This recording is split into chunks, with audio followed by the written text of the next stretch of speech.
Oh, and here we go. Welcome to my lovely home. As you can see, I just woke up and we are in my base. Yeah, so this is a fairly big base that you built.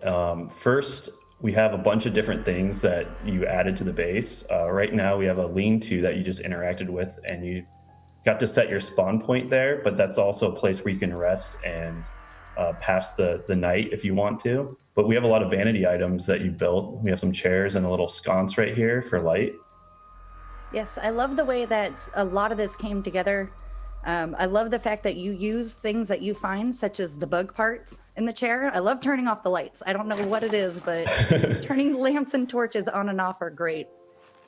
But So yeah, we just so let's woke up leave the right now base. and it's morning, so the sun hasn't really risen yet. So it's a little bit on the dark side. But first of all, you need to, as you can tell from your scabby in the lower left-hand corner, your thirst and your hunger meters are a little bit low when you first wake up. So you have to, when you start your day, you have to drink and you have to eat. And you just drank a dewdrop from the dew catcher, which is a building that you can place in your base. Yeah, and That's a little spider web thing that you saw there. that was really interesting, that entire idea, because I never would have thought of just collecting dew that way. But it almost looks like a dream catcher, but a dew catcher. So I like that. And Yeah, here we and go. This is one of my favorite moments is when the sun starts rising. The yeah, way you're that up it at high illuminates right now, the and it's really, really cool vista shot of the yard. And you can see how expansive everything is. So all those pieces of grass, there's things to explore everywhere, and it's a very cool handcrafted environment. no, And you can it's see super you built your cool. base near a baseball. Yes, it was one of the nice landmarks. So that way I had a reference point to come back to. And then here we are finishing up my base. I didn't have time to finish quite before I recorded. So we get to put up some walls. Yeah, so this is an example of how you build your base, and we have a tile grid that you can build on just for ease of use. And all that base that you built is made out of grass planks. And those are just one of the resources that is required. And you can get grass planks by cutting down grass blades. One of the things that I do want to point out is that I had to keep a stockpile of extra materials because I noticed at night some of the creatures would come out and attack my base, even if I was just at home, like, hey, we're chilling. Why does that happen?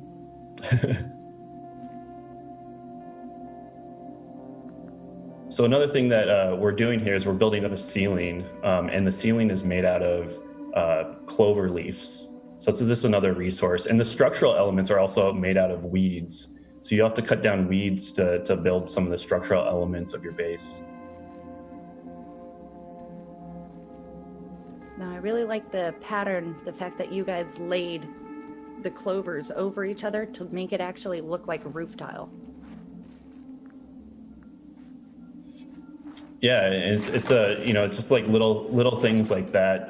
You can customize your base and really express yourself through a lot of different vanity things, and really build out a really, really cool base. And you can see there's some defenses that you can build as well, such as the spike trap. Yeah, that comes in handy for, like I said, at night when the creatures attack. I can wake up and then just go harvest body parts of anybody who got stuck down there. So you ventured out and you got a little snack here. This is a mushroom that you just picked up and ate. When you start, your day, you do get hungry. So the mushrooms aren't really a great source of food, but it is a tasty little snack that you can get, and the mushrooms will grow back over time. Interesting. And this is what I like is when you're chopping down items, you actually get exhausted during that part. So you have to take a little bit of time to go ahead and build that back up before you can chop. And then the fact that it breaks down into easier parts to carry is really neat. Yeah, and those wheat logs are too big to fit in your inventory, so you have to haul them around. And when you are really small, physics acts a little bit differently down here. And, you can haul big, huge objects. And some things are just too big to fit, and the weed logs are an example of that. Yeah, I really like the way that the view changes in both first and third. Because in third, you just look super strong. And in first, it's just like, look at all this stuff I'm carrying. Yeah, that's a good point too. So we do have first and third person cameras. So you can play however you want. If you like to explore in third person, you can do that. If you want to, fight insects in first person, you can do that as well. So it's, it's up to you how you want to play. Cool. And now you're getting ready to go and you're out. playing as Hoops right now. Just adding that in. That's one of the 4 selectable teenagers that you can play as. Yes. And at this time, I want to remind you, if you guys aren't asking questions, feel free to start posting questions in Discord, in Twitter, or in Twitch and Mixer. So that way, when we get to the Q&A part, we can answer some of those questions for you, which will come later.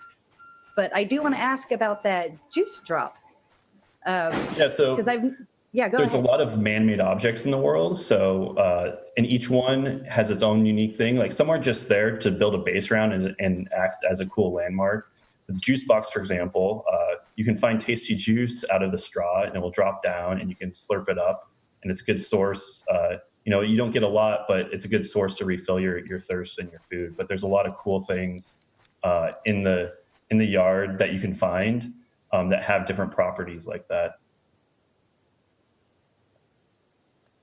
No, it works out. And speaking of things that you can find in the yard, like that juice box, where do some of those concepts come up with? Because I've noticed a lot of it is made specifically for this game. Yeah, Like everything is the punch top. handcrafted and unique, and we're making everything, foregrounded. And there's a lot of story elements for those man-made objects. So it's one of those mystery things. If, as you play the game, you'll kind of have an understanding of why these things are in the yard and who lives here and why are all these things placed here. So there's a little weevil. Weevils are little insects that you can find.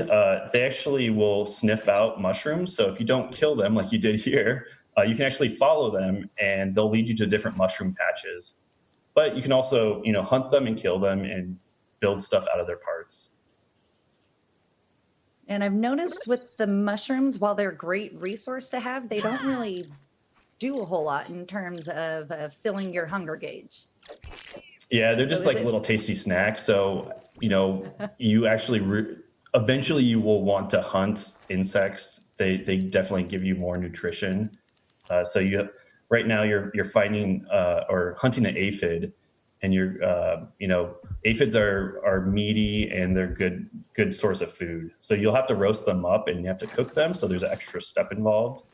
But that's the preferred way of eating and grounded. What's nice too is it's very early on to where you're able to kill like the weevils or the aphids to where they don't attack you, so you feel bigger.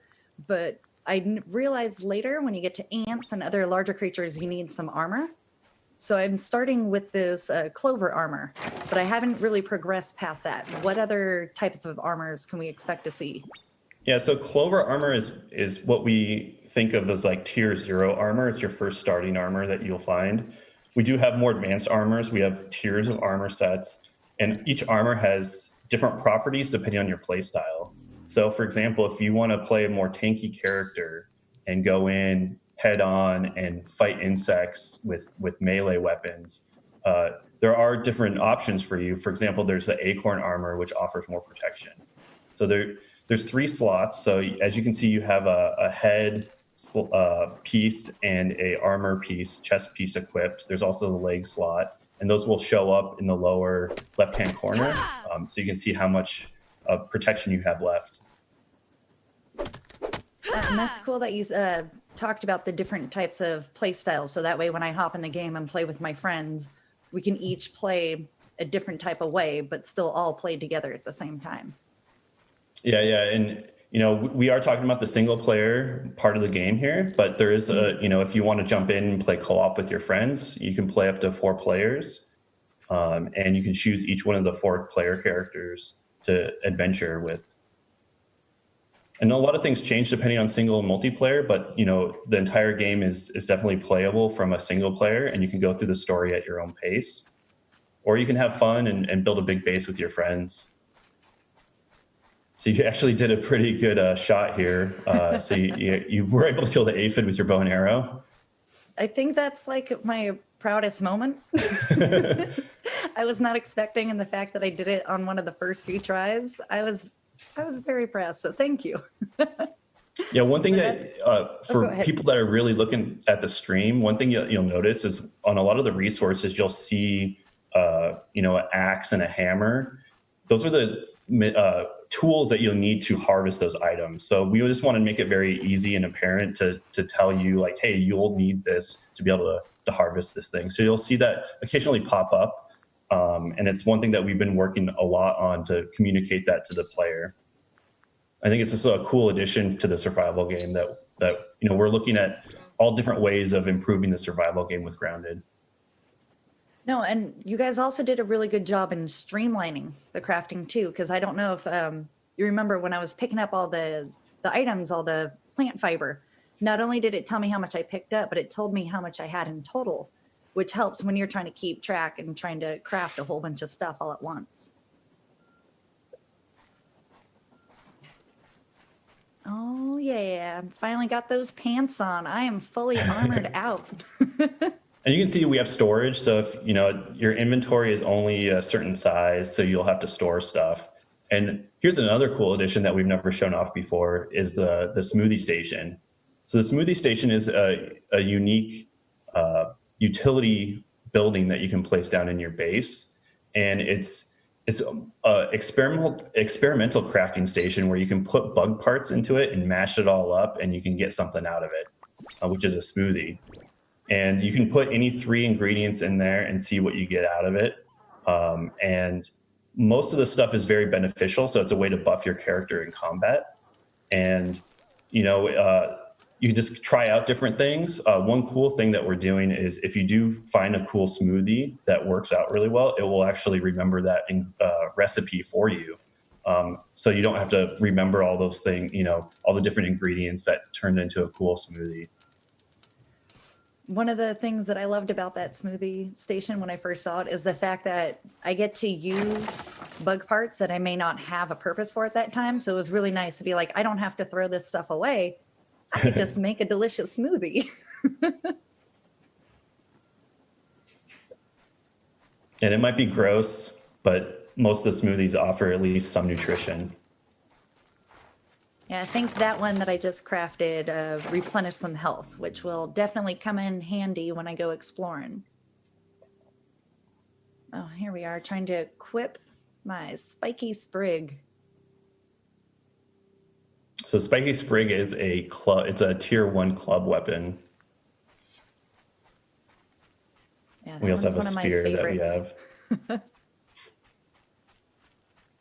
Yeah, I think so far I've been able to craft and equip a spear, the spiky sprig, and a bow and arrow. So if you noticed, time of day is passing in the world right now. And we started in the early morning, and now it's about midday here. And the cool thing about Grounded is that the environment will really change depending on the time of day. So different insects will change their behavior. So some will go to sleep during the night, some will go to sleep during the day. Some will patrol at night, and they'll wake up and hunt. So depending on the time of day, you'll encounter different things. So you have to plan accordingly. So if you're going out and adventuring, depending on the time of day, you might need to equip different things or prepare differently. That makes a lot of sense. And I like the fact that the game makes it really easy for you to figure out what time of day it is, which is why it's so bright right now. And the shadows come like directly down. Yeah, the visuals are just amazing. I love just watching the sun go, overhead and watching the lighting. Oh yeah. Oh, and so here we're we venturing go. over we found towards our the first oak tree. spider on this oak tree. Yeah, so we're over near the oak tree, and there's an ant hill here. There's some ants, but there's also here's an Orb Weaver Spider, and it's a pretty dangerous creature to fight early on.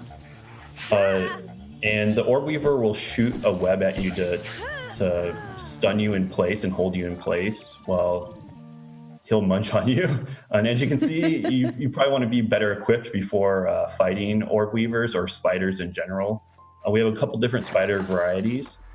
And now it's time to talk about the death mechanic.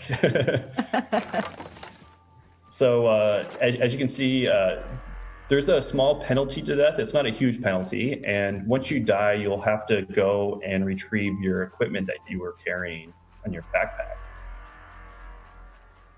You want to get the player up and running really quickly. You guys, there's an icon on the screen, so I am not completely lost. So if I went off exploring, didn't know where I was, it's pretty easy to go find my backpack. Whether or not it's going to be easy to get to the backpack is a different story.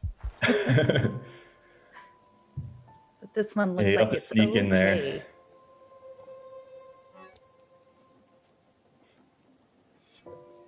Perfect. Take all my stuff, get ready to equip it, and then run away from that spider. Another thing too is I love the way that you guys got grass and clovers to move when a big creature was walking nearby. So it kind of gives me a tell that, oh, there's something over there I may not want to go greet.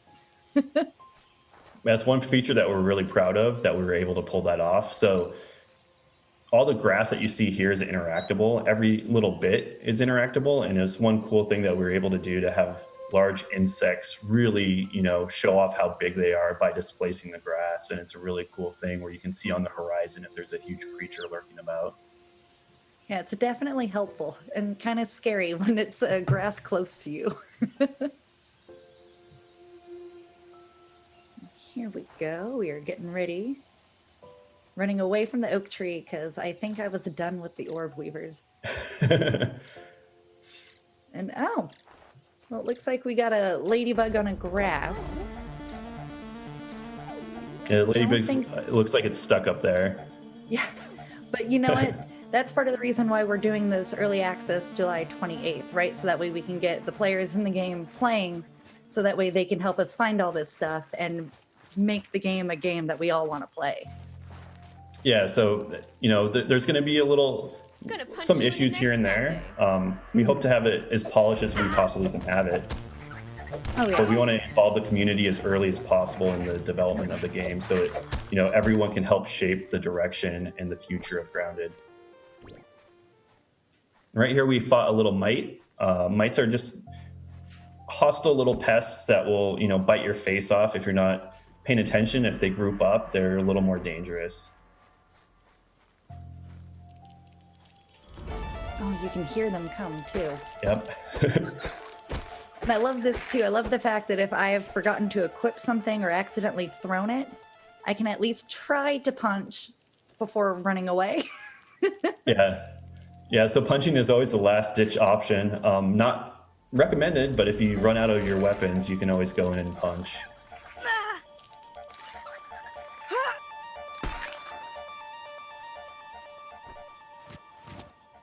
There we go. So going back to some of the story, it seems that I seem to be standing under some sort of machine. Is that something we'll find out later on? Yeah, so that is a story element.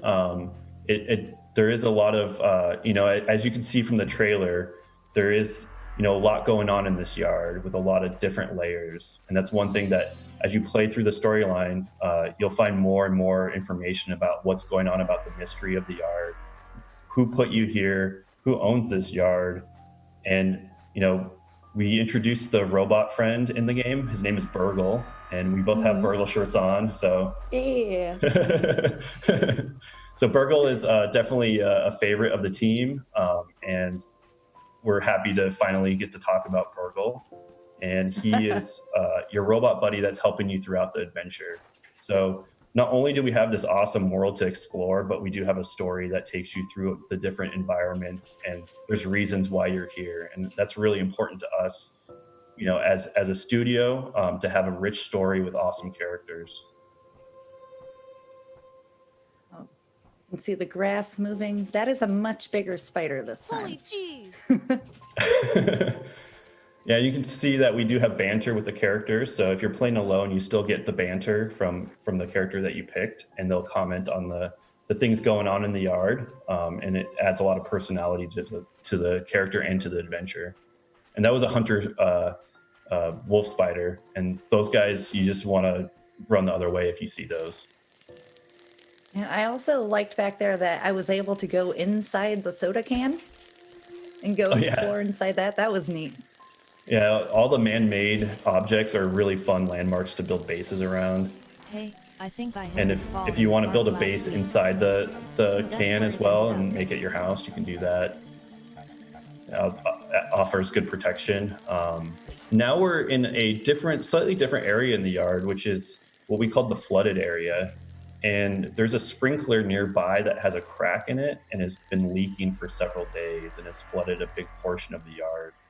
And in this flooded area, there's different flora and fauna that you'll experience and find, and different materials that you can craft from. And there's one little creature that has been, you know, kind of bugging you, which is our gnat. And the gnats are just little, pest insects that you can hunt for food, but they also try to bop you and give you little, we call it the gnat kiss, and bop you off objects if you're on top of something. And Yeah, they're not they're very more dangerous fun. in swarms. Yeah, I could see that because you see the one and you can keep an eye on it and just kind of attack. But back there, once we had the four, there was no way. And we do have toys in the yard too, so that there is a reason why all these things are in the yard. Oop, and there's a big spider. Oh, he chased me down. Oh, and that's it. I died.